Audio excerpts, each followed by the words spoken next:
General Motors CEO meeting with President Trump in the Oval Office less than a week after the president took to Twitter to lament GM's significant operations in China. Blake Berman is live at the White House with those details. Blake?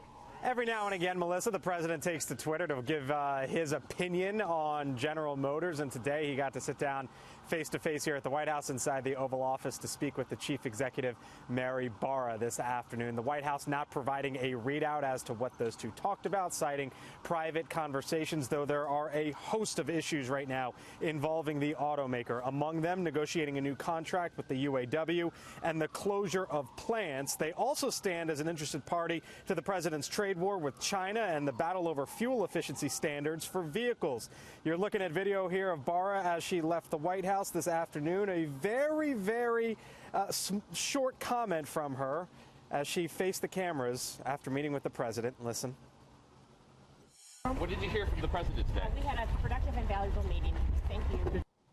A productive and casual meeting. Thank you. You mentioned the president and his comments about General Motors just last week. He suggested that GM should move factories back from China to the U.S. and noted how GM's union workforce in the U.S. is the smallest of the big three, saying it is, quote, now one of the smallest auto manufacturers out there. At least that was his take on Twitter last week.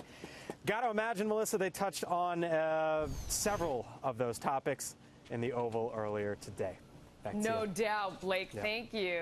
Okay, let's bring Paul and Sarah back to react. Paul, I almost feel like the president takes to Twitter to trash talk about you, and it maybe doesn't have the same impact, not you in particular.